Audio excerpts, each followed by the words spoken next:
한국과 태국 두 나라 사이의 이야기는 여전히 진행 중입니다. 단순한 갈등을 넘어 그 속에 담긴 수많은 사람들의 희망과 아픔이 공존하고 있죠. 태국 고등학생들의 꿈과 노력, 그리고 그들이 마주한 현실 속 이야기를 지금부터 함께 알아가 보도록 하겠습니다. 그럼 바로 사연 시작하겠습니다. 안녕하세요. 저는 태국 방콕의 고등학교에 다니는 18살 사란차나라고 합니다. 제가 들려드릴 이야기는 제 인생을 완전히 바꾼 특별한 경험에 관한 것인데요. 어릴 때부터 저는 늘 한국 문화에 깊은 관심이 있었어요. 처음에는 단순히 K-팝 음악을 듣는 것으로 시작했지만 점차 한국어를 독학하고 한국의 역사와 문화를 공부하며 더 깊이 빠져들게 되었습니다. 특히 한국의 교육 시스템과 급격한 경제 발전 과정은 저에게 큰 영감을 주었죠. 제 가장 친한 친구 니아콘도 저와 비슷한 꿈을 꾸고 있었는데 우리는 매일 점심시간마다 한국 드라마를 함께 보며 대사를 따라하고 방과 후에는 K-팝 댄스를 연습하면서 우리만의 작은 한류 세상을 만들어갔어요. 한국에 대한 우리의 열정은 날이 갈수록 커져만 갔습니다. 하지만 최근 한국과 태국 사이의 관계가 급격히 악화되면서 상황이 달라지기 시작했어요. 뉴스에서는 연일 양국 간의 갈등을 보도했고 태국인들의 한국 입국이 거부되는 사례가 늘어났다는 소식이 들려왔습니다. 주변에서는 한국에 대한 부정적인 시선이 점점 더 강해졌고 저와 니아코는 한국 문화를 좋아한다는 이유로 곱지 않은 시선을 받기도 했죠. 이런 분위기 속에서 우리 학교에 놀라운 소식이 전해졌는데 한국의 자매학교와 교류 프로그램을 진행한다는 것이었어요. 순간 저의 심장은 마구 뛰기 시작했고 니아콘과 서로를 바라보며 환호성을 지르기도 했습니다. 드디어 우리의 꿈이 이루어질 수 있는 기회가 찾아온 것 같았죠.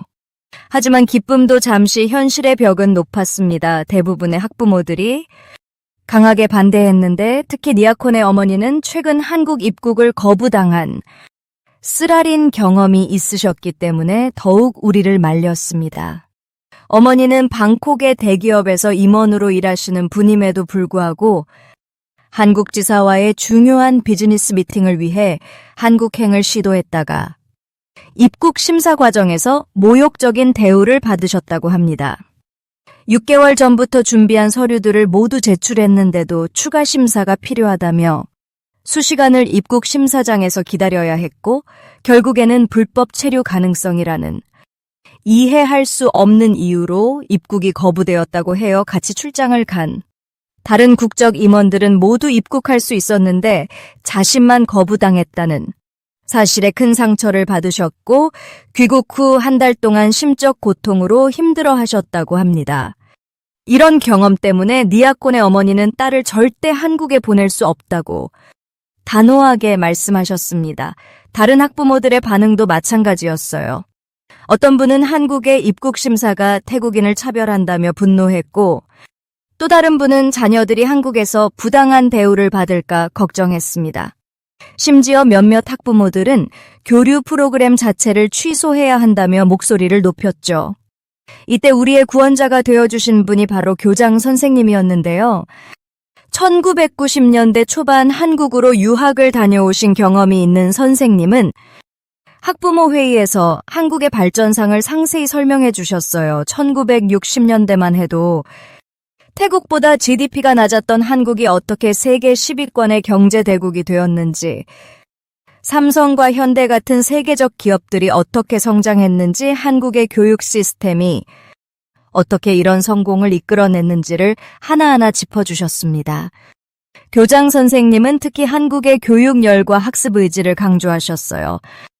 피사 성적에서 항상 최상위권을 기록하는 한국의 교육 시스템 학생들의 자기주도적 학습 능력, 첨단 기술을 활용한 스마트 교육 등을 예로 들며 우리가 배워야 할 점들을 설명하셨습니다. 더불어 K-팝과 한국 드라마로 대표되는 문화산업의 성공이 결국 교육의 힘이라고 역설하셨죠.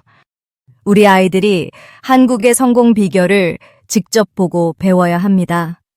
4차 산업혁명 시대에 한국이 보여주는 혁신적인 교육 방식, IT 강국으로서의 면모, 전통과 현대가 조화를 이루는 문화적 저력을 직접 체험하게 해주어야 해요. 교장 선생님의 진심 어린 말씀에 학부모들의 마음이 조금씩 움직이기 시작했습니다. 결정적으로 교장 선생님은 이런 교류야말로 양국 간의 오해와 갈등을 해소할 수 있는 가장 좋은 방법이라고 강조하셨어요. 태국의 미래를 위해서라도.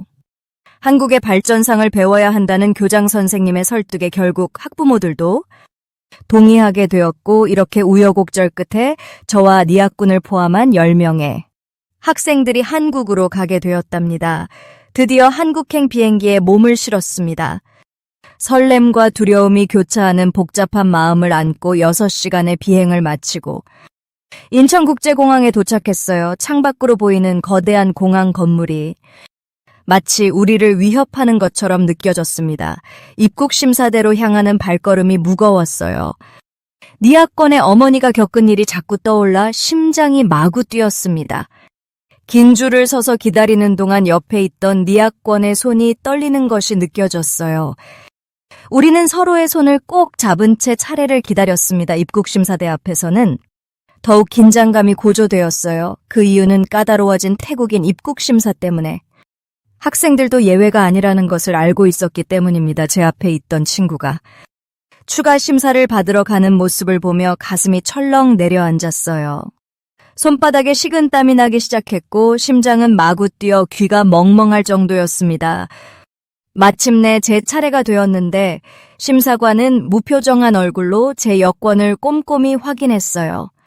방문 목적을 묻는 질문에 목소리가 떨리지 않게 최대한 노력하며 대답했습니다. 교류 프로그램 초청장과 학교 관련 서류들을 하나하나 검토하는 동안 시간이 멈춘 것만 같았어요.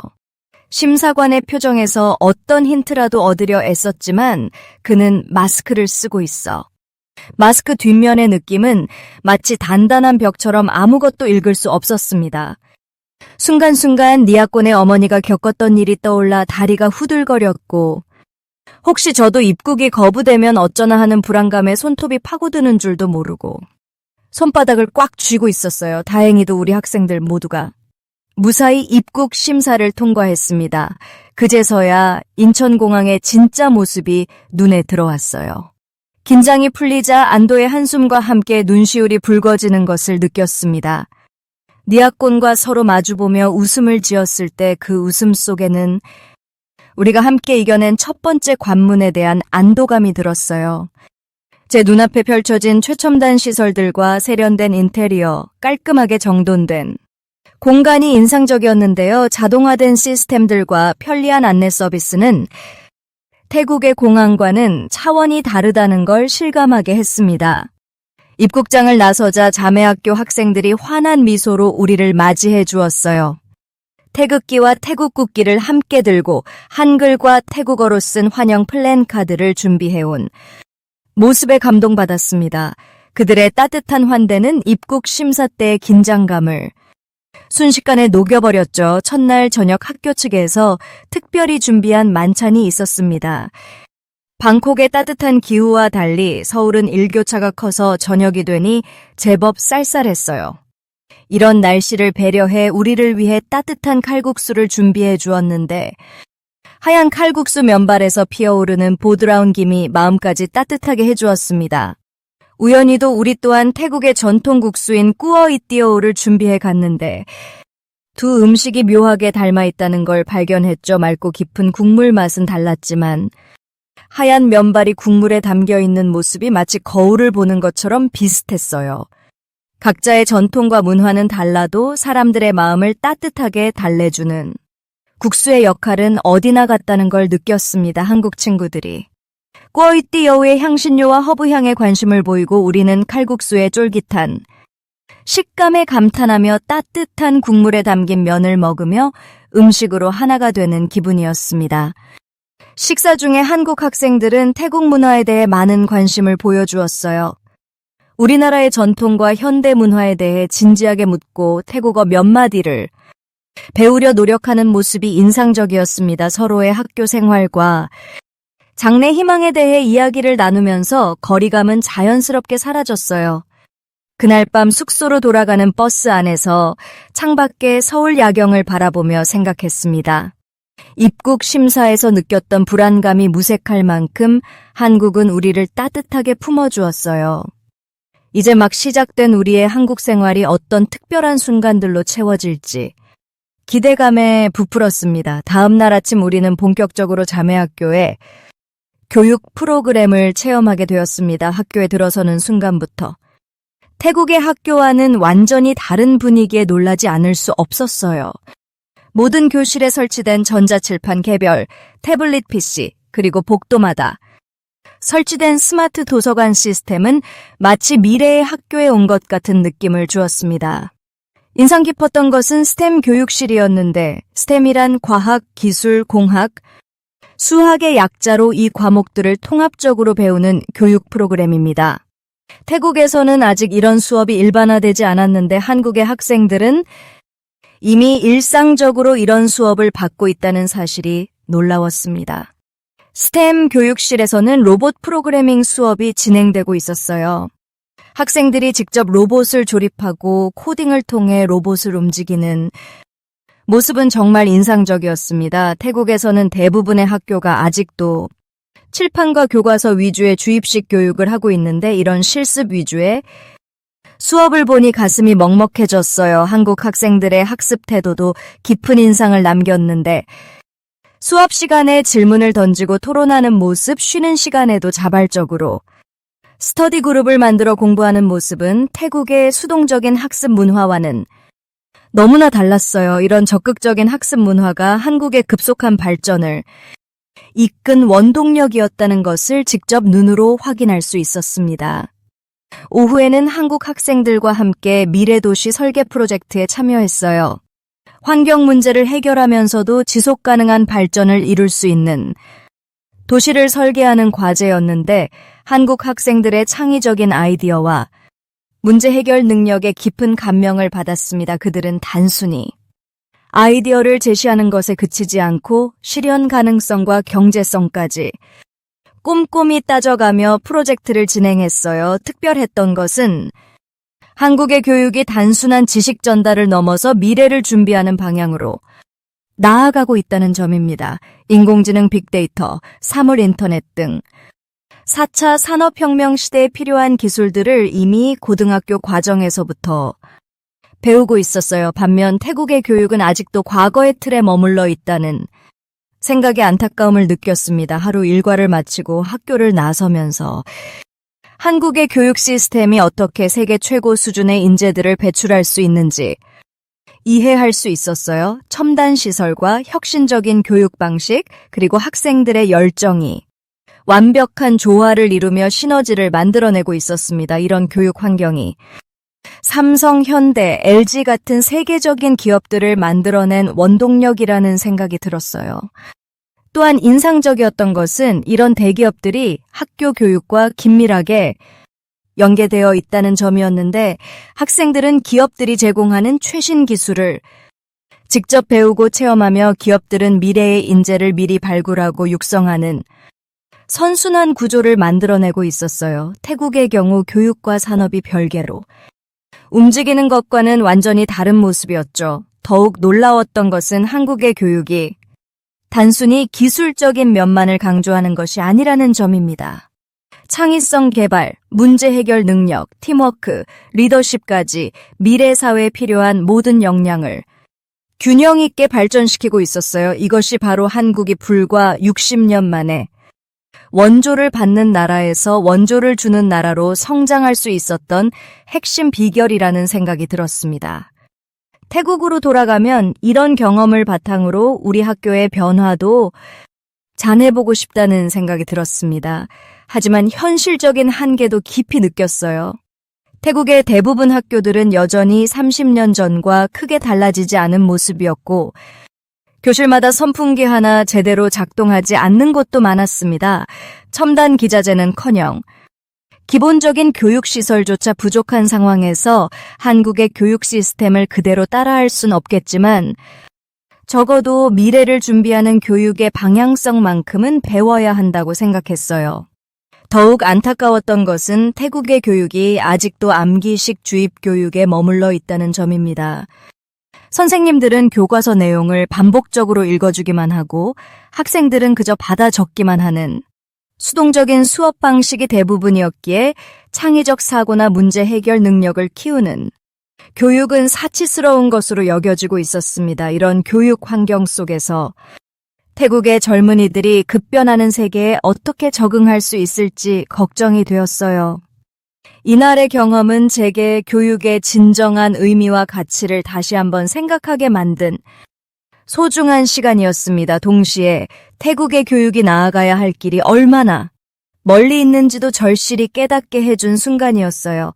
다음 날은 한국의 전통과 현대를 동시에 체험할 수 있는 특별한 일정이 준비되어 있었는데요.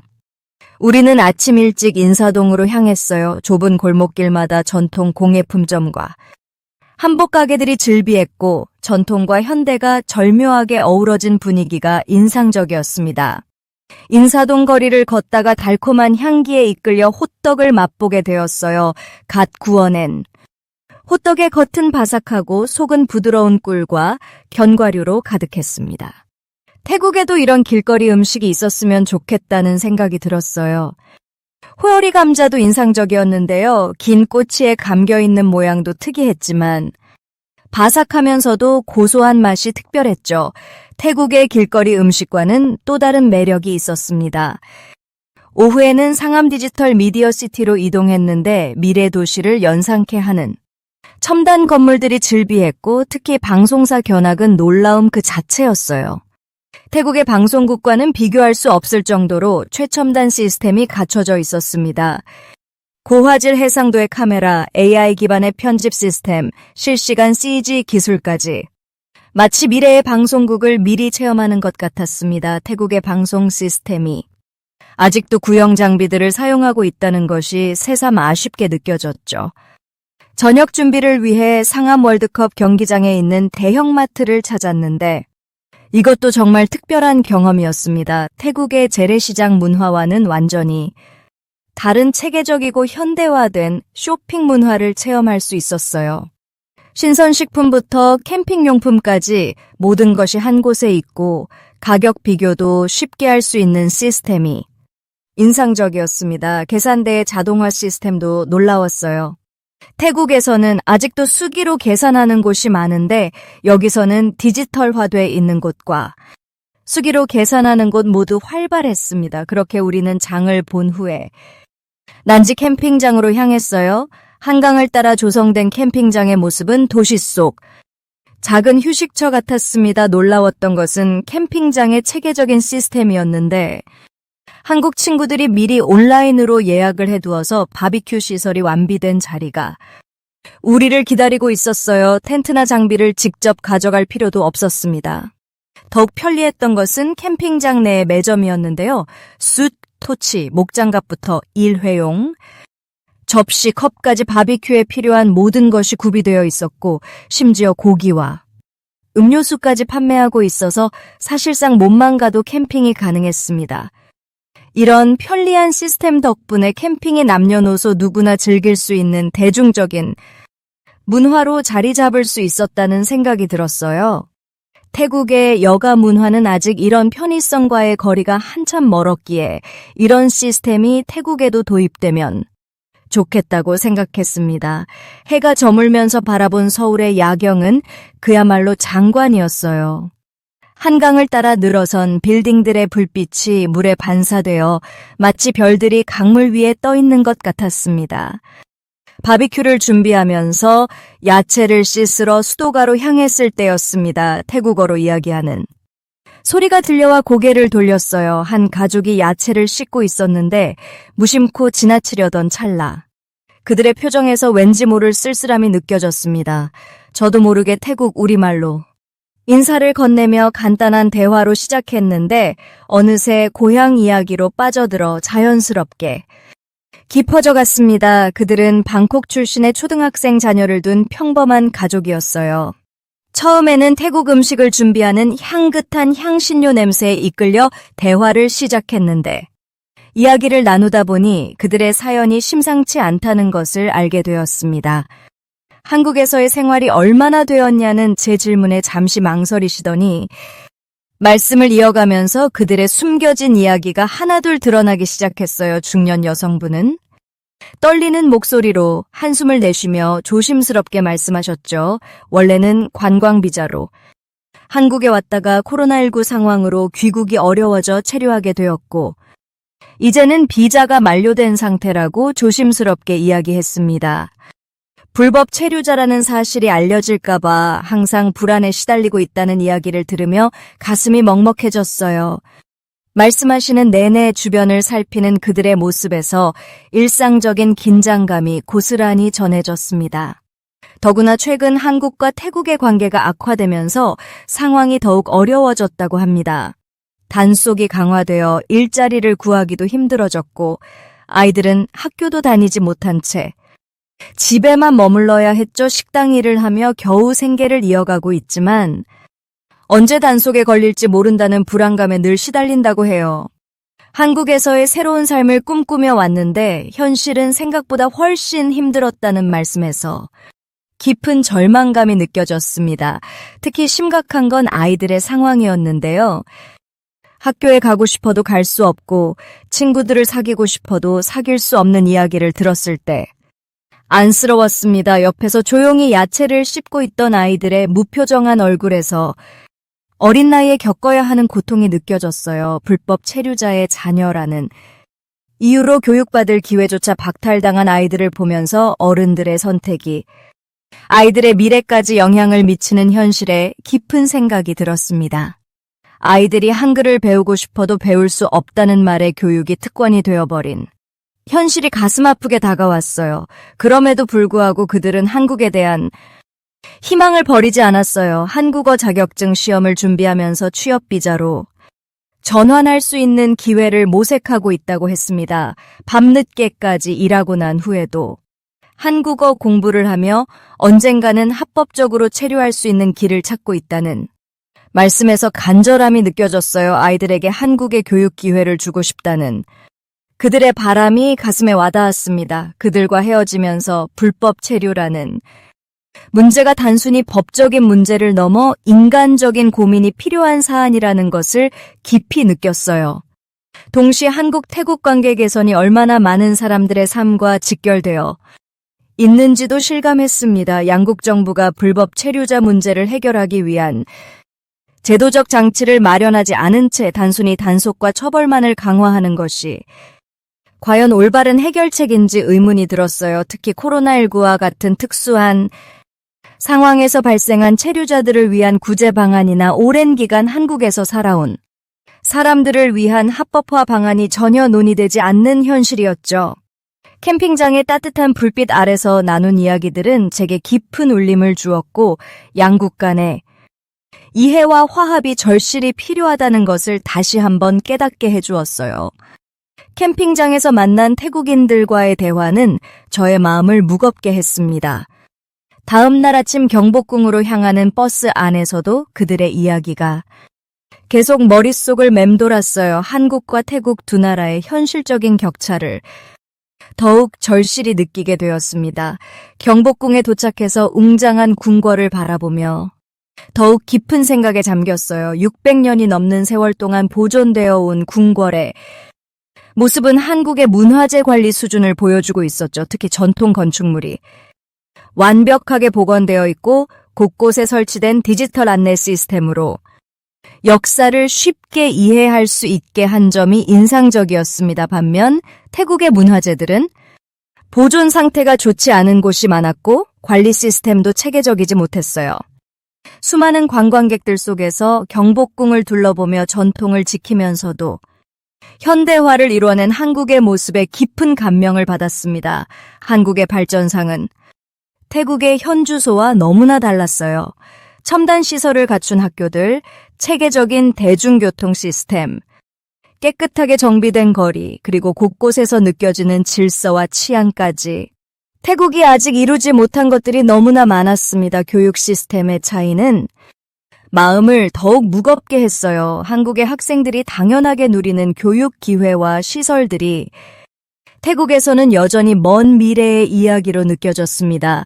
귀국을 앞둔 마지막 날, 인천국제공항으로 향하는 길에서 저는 창밖을 바라보며 깊은 생각에 잠겼어요. 불법 체류자들의 현실은 양국 간의 격차를 더욱 선명하게 보여주었기 때문입니다.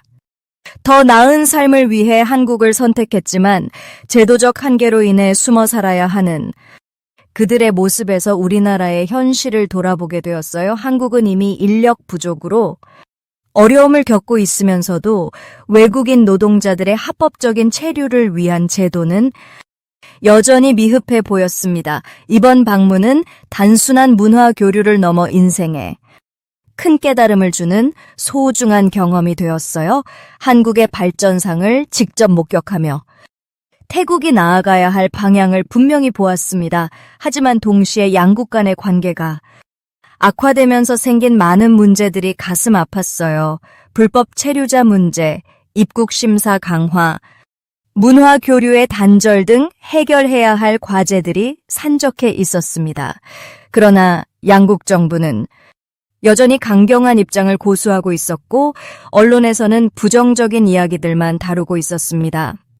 저와 같은 청년들이 느낀 희망과 가능성이 정책으로 이어지기까지는 아직 많은 시간이 필요해 보였어요. 하지만 이번 경험을 통해 배운 것들을 바탕으로 제가 할 수 있는 작은 것부터 시작하려고 합니다. 제 이야기를 마치도록 하겠습니다. 모두 안녕히 계세요. 오늘의 사연 어떻게 들으셨나요? 순수한 학생들의 기대와 설렘으로 시작된 이야기가 어두운 그림자 속에 숨어 살아가는 이들의 현실과 마주하게 되었고 서로를 향한 오해와 불신이 깊어지는 시기에 낯선 땅에서 희망을 찾으려 했던 이들의 아픔이 더욱 깊게 다가왔던 것 같아요. 법과 제도의 벽 앞에서 좌절하는 사람들, 그리고 그들을 바라보며 고민하는 젊은이들의 시선이 우리에게 던지는 메시지는 무엇일까요? 여러분의 생각을 아래 댓글에 남겨주세요. 구독과 좋아요는 사랑입니다.